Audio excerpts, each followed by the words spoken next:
пятницы, воскресные дни, религиозные праздники, посты, ложе супружеское, раздельное. Если только падает зачатие в неположенное время, как правило, дети не в радость родить. Они с недостатками рождаются, умственно или физически, неуправляемые. И разные другие недостатки. Наркоманы, пьяницы по тюрьмам, по дурдомам и прочее, прочее. Их отмалывать надо. 150 Богородицы на каждой десятке Цариц Небесной. Прости жизнь мою, спаси семью мою, отмалывать надо. Свои примеры исправлять, додавать, что не додано, и сюда навозить. Записывать не только здесь, и в других храмах. И они переменятся. И будут иными. Солнце не зайдет во гневе вашем, сказано. Будьте как дети. Только что не поссорились за какую-то игрушку, а через минуту давай играть, потому что они уже играют, забыли, что не стукнули друг друга. Кто первый скажет, прости, того и наград. Ну тяготы друг друга носите, один в одной мере, другой в другой мере. Помогайте им исправлять, сочувствуйте. Где бы сказать, не скажи, потому что знаешь, что он раздражительный. Крестите стол, когда садитесь за трапезу, читайте «Отче наш», Богородицы, и во имя Отца и Сына и Святаго Духа, Господи, благослови, говорите, а потом садитесь вкушать пищу. Психотропные добавки вот эти, яды, вот эти вот разные, которые мы знаем, вообще больше не знаем, чего едим, не имеют тогда силы такой разрушительной, аж те, что смертные, мы слышим, испьют, не вредит их. Поэтому пользуйтесь этим, не ленитесь прочитать «Отче наш» и Богородицы недолго же и перекрестить стол. Вы глядите, какие мы сегодня. Одни психопаты да психопаты. Нам нельзя ничего сказать. Мы ничего не терпим, если не по-нашему. Это уже раньше не было такого. Вот в чем спасение. В терпении положено. Терпением вашим стяжите души ваши. Все построено спасение на терпении. Потом и сказано, претерпевый до конца, тот спасен будет. И вам говорю, ангел-охранитель будет призывать, он вам будет давать помощь. 5 ложек не добирайте, которые во гнев впадаете часто и беспричинно, может быть, даже. Гнев бывает от чрева переполненного. Понемножку держите среду, пятницу. На ночь бы привыкнуть не вкушать вообще. Ангел-охранитель призываете перед сном 5-3 раза. Святый ангел, ваш хранитель, мой, моли Бога, мне грешным, и с ним засыпайте, будет мирный и здоровый сон у вас. Не будет кошмара. Кто встает по ночам молиться, ангела-хранителя призывайте в начале, как ложитесь. Он возбудит, он знает, насколько организм загружен был сегодня. Либо же через час вы проснетесь, либо же в 3 сбудет, бывает 12. Но как только проснулись, вскакивайте, как пружина. Не давайте места неги, если только помедлите. Полежу еще немножко, а потом поднимусь. Больше не подниметесь. Он уложит сразу же, проклятый. Держите воду под рукой, святую. Потому что иной раз, как песка насыпет в глаза. Сразу же святую воду, и все улетучивается. Пока вы спите, он сидит в углу и сплетает козни, как вас поймать. А чтобы этого не случилось, вы сразу же, как только проснулись, не допустите никакой мысли, а сразу крестное знамя. Господи, благослови, трепещет вы, трясется, не терпя взирать и на силу его крестного знамени. И все сети его рвутся. Если же этого не сделать, он недоделанное дело мысль сразу. или же вчерашнюю неприятность какую, или вчерашнюю суету какую. Чем бы содействовать человек? А как только вы примете эти мысли, он их развивает больше, больше, больше, больше, и так берет в работу, что и умыться забудешь, и пойдешь соседу доказывать свою правоту, руководствуясь бесовским наваждением, что как я не догадался тогда сказать это, что он дал ему. И весь день идет нескладный, и весь день кувырков, в раздражении, ничего не получилось, и там, и там, и там. И пробегал целый день, выхаркался и ничего не сделал. Вот это называется в работу взял. Садится на шею и хвостом гонит. Поэтому на каждой одежке в православной должен быть крестик. Во всех священных одеждах и у монахов нет ни одной одежки, где бы не было крестика. Там ему места нет. Идя из дому, крестите Господи, благослови во имя Отца и Сына, Святаго Духа. Аминь. Идите, впереди крест. Ему нет места. Дети, читайте Царю Небесному, идя в школу. В конце окончания занятий достойно есть. Успеваемость увеличится. Богу угодно это. Так делается в семинариях духовных и академиях. Это же не случайно. Это же люди писали, движимы Духом Святым. Это вот пример вот этот, который, говорю, берите и наказывайте детям и внукам. И будет у вас все ладно, и не будет врагу места.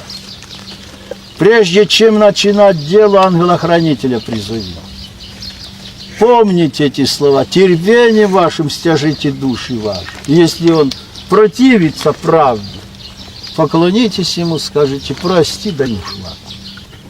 И не разговаривайте больше. Если обратиться, так, конечно. Но всех любите, от всех бегите сейчас. Блюдите себя каждый. Всем желайте добра. Господь будет вас невидим вразумлять.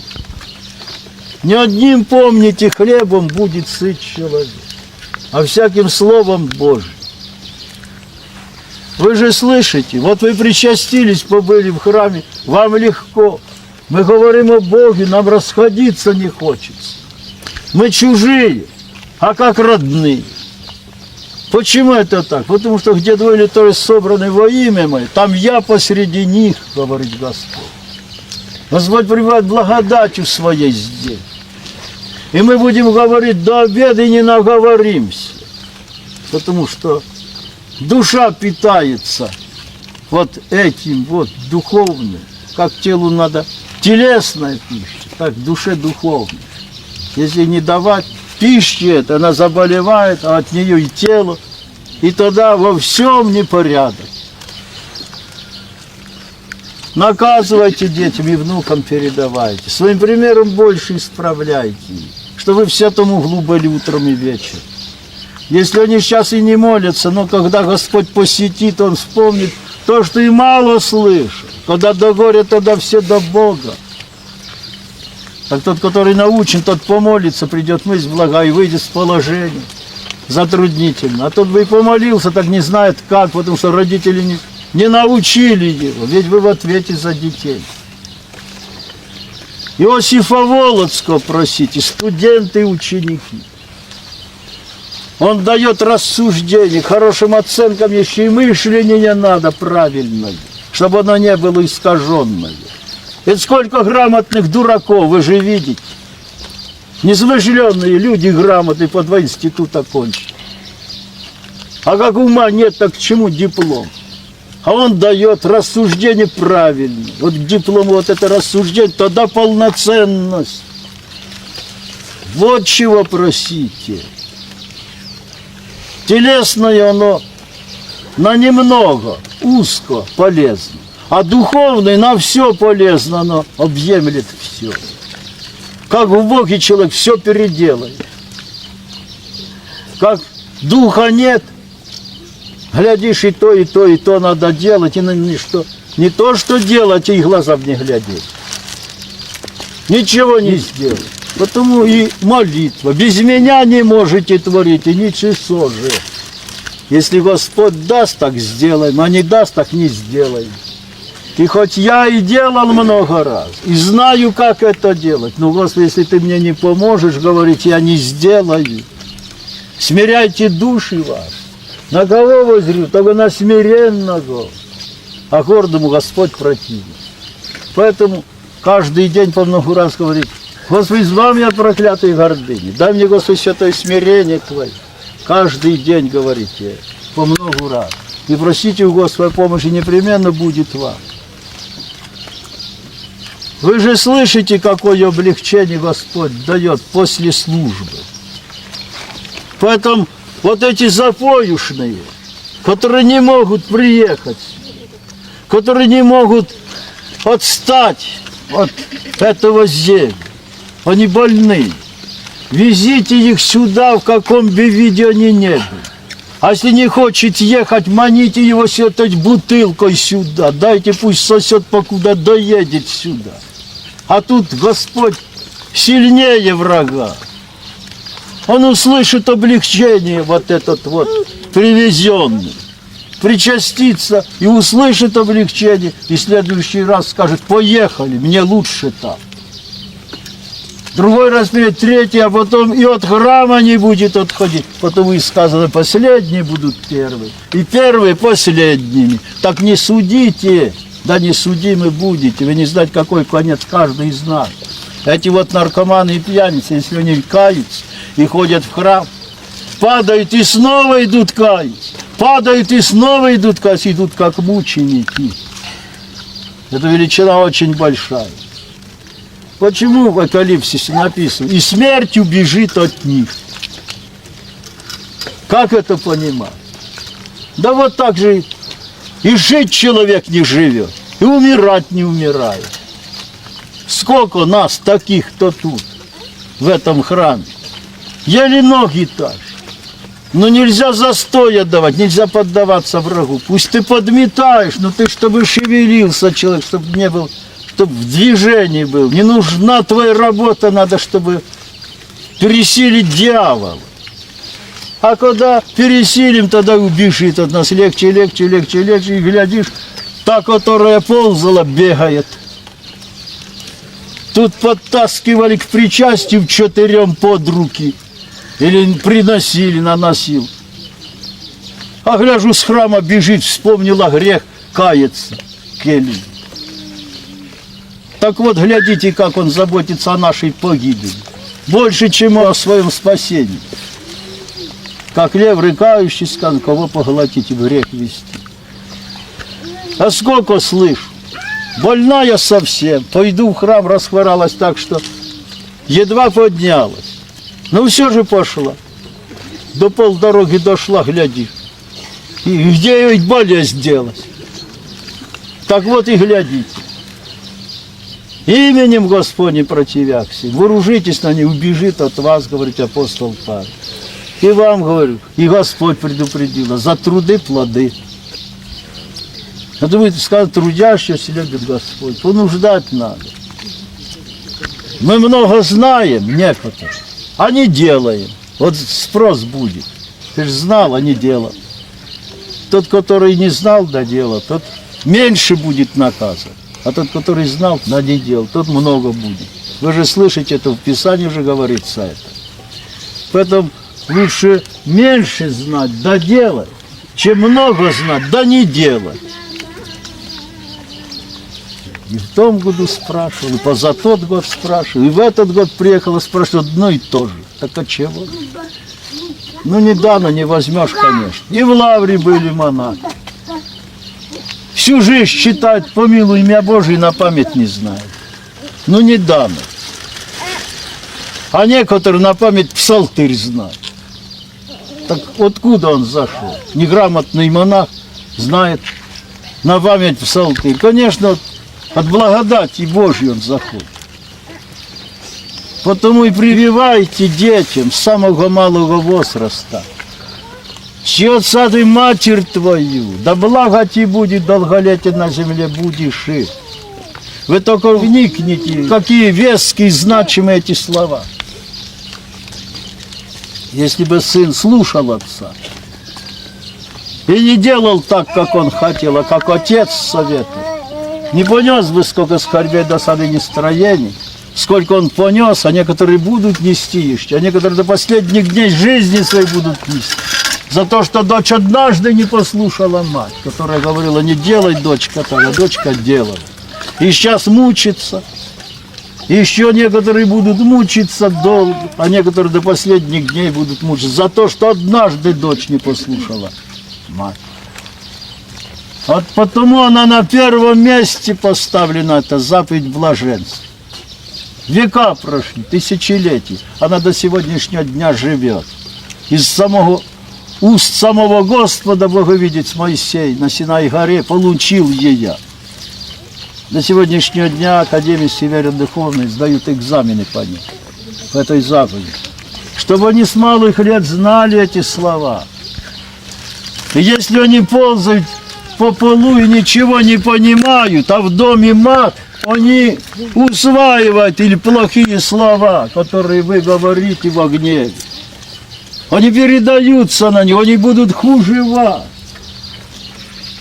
Не показывайте сердце, дети.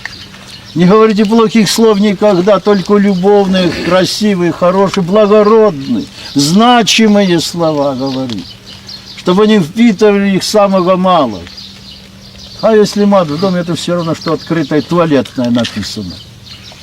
И кто и слышит даже, окружающий, как брызги, очищающий туалет, разлетается на других. Любовь на первом месте поставлена. И помните, что он сочетает человека человеку. Вы же слышите, в Писании это написано, в Евангелии. И что он сочетал, то человек да не разлучает. Ориентируйтесь на то, если Господь сочетает, люди друг без друга никуда. Оба. Им жизни нет друг без друга. Это благодать надо увеличивать, умножать, приобретать. А как? Бога снова же впереди ставить, причащаться, в храм ходить, чтить праздники, воскресные дни. Тогда Господь исправляет людей. Без недостатков ни одного человека нет. А как исправлять, чтобы знать? Что надо одному, то надо другому. Как у меня не один, так у меня не другой. Вот как исправлять. Тогда люди заодно живут. На первом месте любовь ставится, ласка, мир и богоугодное согласие. А мы Бога отвергаем и плоть впереди ставим. Плотской, она прилагается, она на втором месте. Богу это не угодно, тогда нескладности идут. Тогда нет благого мышления. Потому что Бога отвергли. И оправдывая лукавым себя оправдания. Не сошлись с характером. Да вы еще не узнали друг друга, вы только 2 месяца прожили. Вот что такое без Бога. И нет ничего угодника, когда муж и жена живут в согласии, написано и подчеркнуто. На первом месте, как сказал, впереди любовь, ласка, мир, угодное согласие. Тогда Господи и мышление правильное, и люди по-иному выглядят. Они наставляют невидимого от Бога. И когда приходит кого на эту должность ставить, так как сговорившись, все общество скажет, вот его, или ее. Потому что брак венчан, потому что живут в Боге, они по-иному выглядят, эти люди.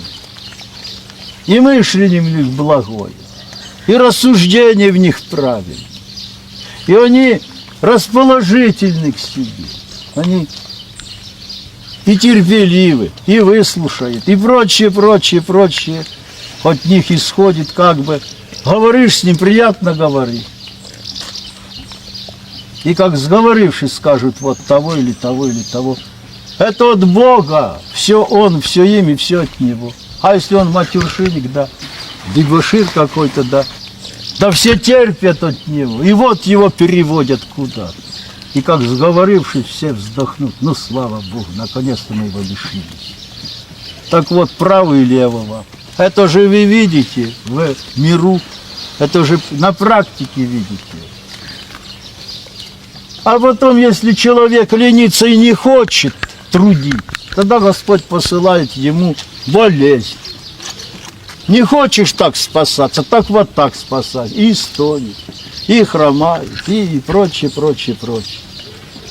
А если продолжает не хотеть, а небо повелело спастись этой душе, 10-й дорогой не пойдет, тогда сляжешь вообще в постель и будешь под себя. Еще хуже будет.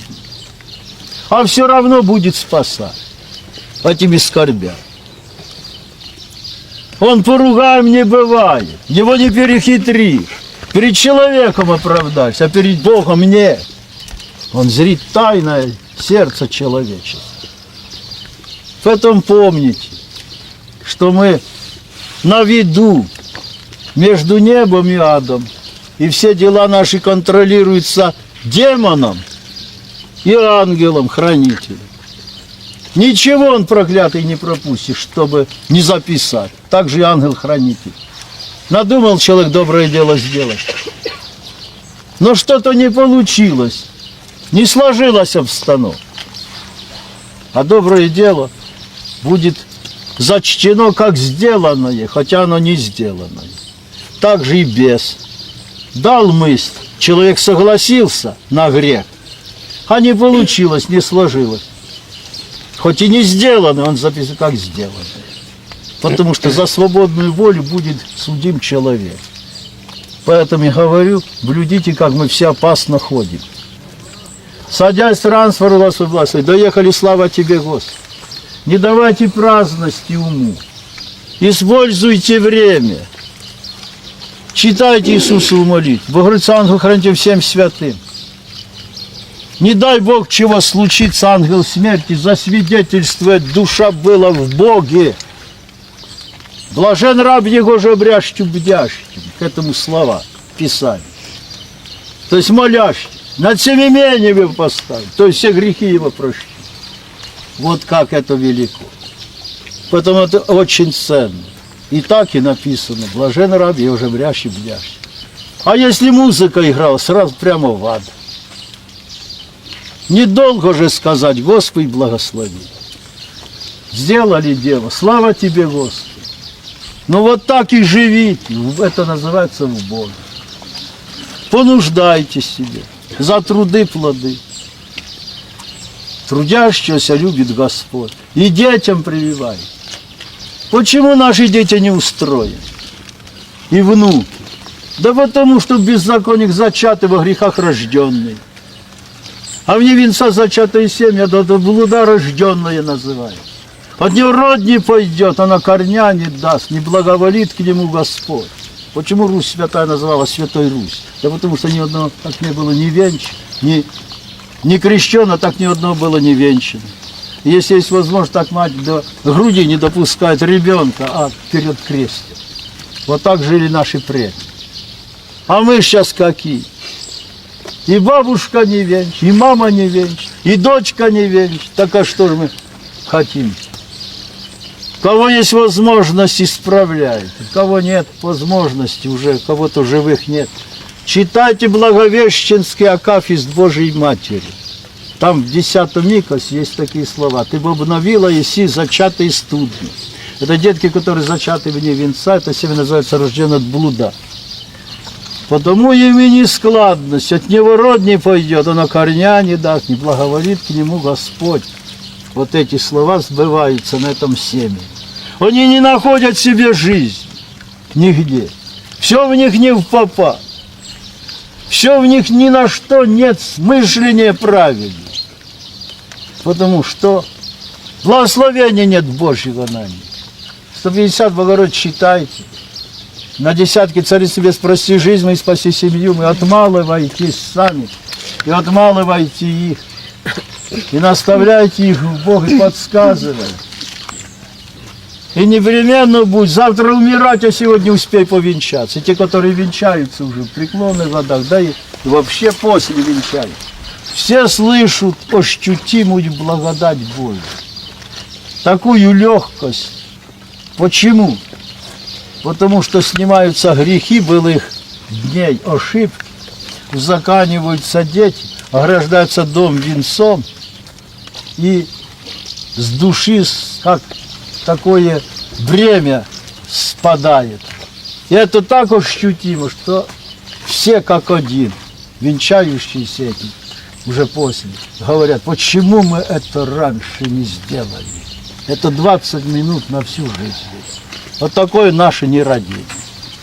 Не потому он не хочет венчаться, что он не верит. Он верит и знает, что это надо, но он себя не понудит никак. Одним не дает игромания, другим наркомания, третьим вино. Кого чем берет. И от этого нерадения страдает поколение. Будьте мудры, яко змея, и цели, яко голуби. Если он пьет, ну, купите бутылку хорошую, покажите ему, да спрячьте, а потом выпьете. Ну а что с ними делать? Вот так вот приспосабливать. Будьте мудры, яко змея, и цели, яко голуби. Имейте рассуждение, оно будет даваться вам постепенно. А то мы только выучили «Отче наш» недавно. А сегодня пришли в храм, о, как легко, как это, батюшка, ты мне быстрее отсчитай, да исцелят, а мне ехать надо, мне некогда. Так это чего? Или сразу дай. Всю жизнь грешил, а теперь и сразу дай. Так ведь надо каяться, отмалываться, за труды плоды. Бесповоротность на греховный путь. Глубину покаяния просить Иоанна Предтечи, начальника покаяния, больше всех рожденных женами, больше всех пророков, назвал его Господь. Начальник покаяния. Первые слова, которые произнес на Иордане: покайтесь, ибо приблизилось Царствие Небесное. Этими же словами через 6 месяцев вышел Господь до проповеди. Этими же словами начал: покайтесь, ибо приблизилось Царствие Небесное. На первом месте это стоит. Недорого начало человеческой жизни, а дорог конец. В чем застану, в том и судить буду, говорит. Поэтому цените, что вы православны. Благодарите Господа. Утешайтесь этими словами, которые Господь нам говорит. Не бойся, малый стадо, ибо Отец благоволил вам дать Царствие Небесное. Поднимайте суету, сколько надо на потребу только, больше не поднимайте ее. Ей нет конца. Приобрел это, приобретаешь другое. Приобрел это, и то надо, чтобы удержать вот это. Так если весь мир приобрящий человек, говорит Господь нам же в Писании,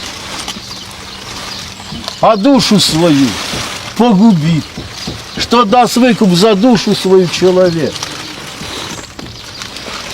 Это и написано.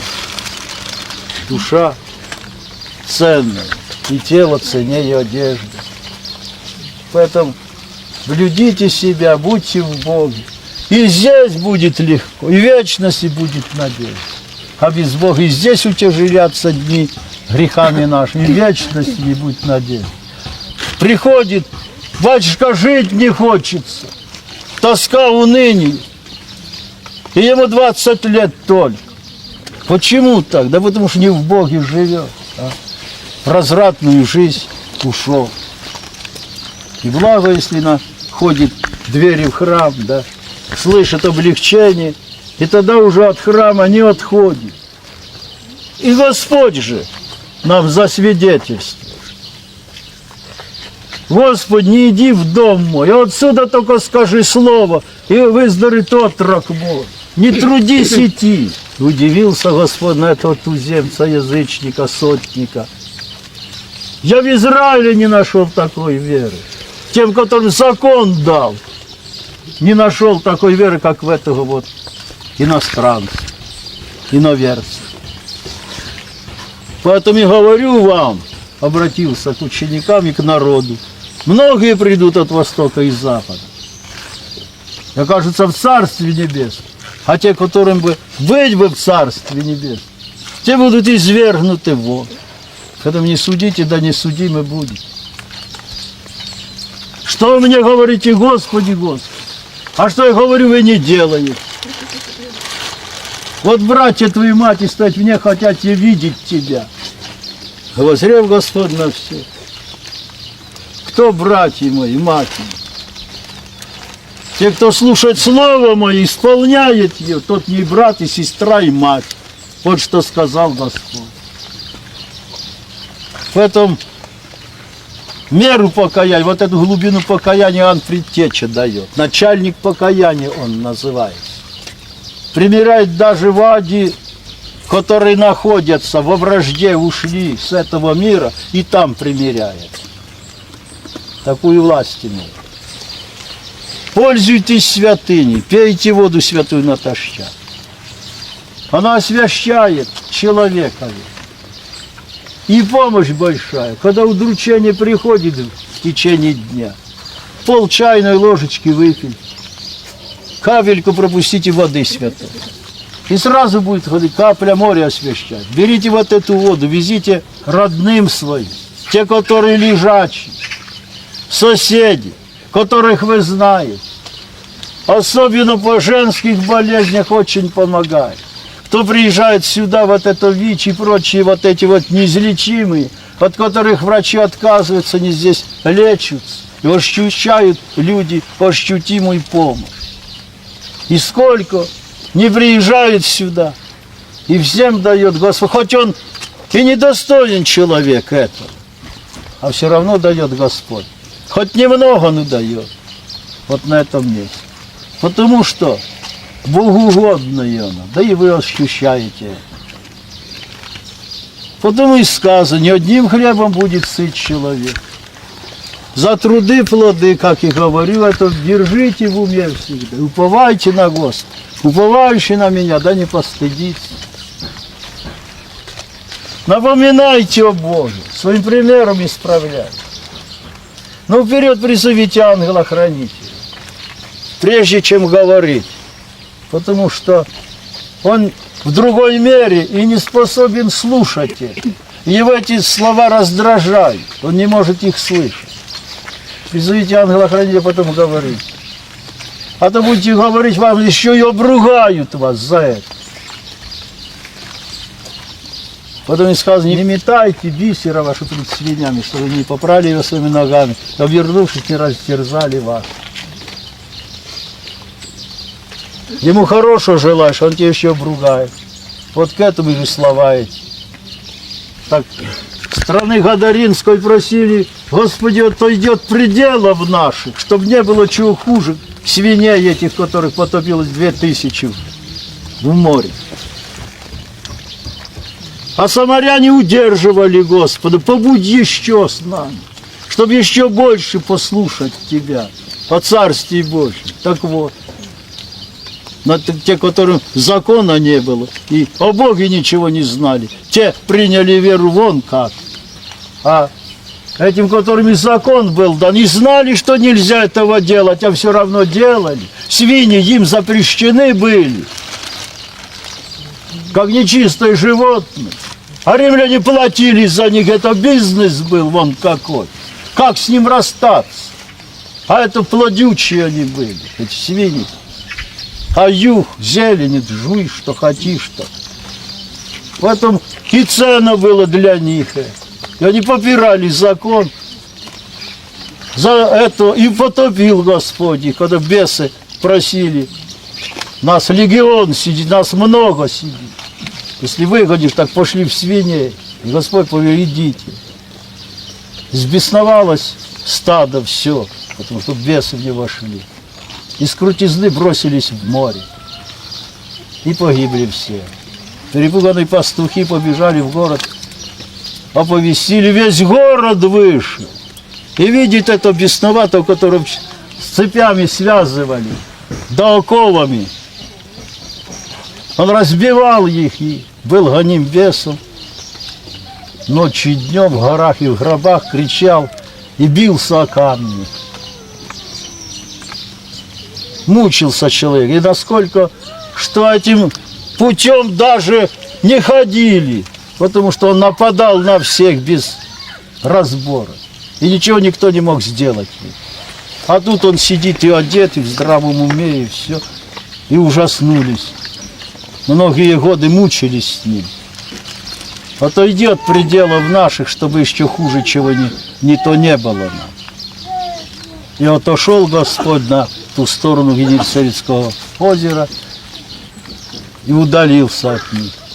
Потому что они не способны были за сребролюбие вот это принять Господа. Потому что слава человеческая для них была больше, чем слава Божья. Потому так вот и в пример нам поставили. Тоже мы слышим, что мне не достоит еще сделать, чтобы Царствие Небесное наследовать. Продай имение, иди за мной. И юноша отошел в печали, все заповеди сохранил, а это никак не мог. Обратился Господь ко всем, как тяжело богатым войти в Царствие Небесное. И еще больше усилий. Слова свои, удобнее верблюд сквозь вольные уши пройти, лишь богатым войти в Царствие Небесное. Тогда ученики: Господи, да кто же может спастись-то? Невозможное человеку, возможно Богу, ответил Господь.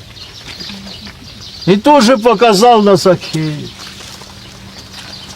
Проходя Иерихон, если можно сами Закхей себе старым этарем, то есть начальник на всеми таможнями был.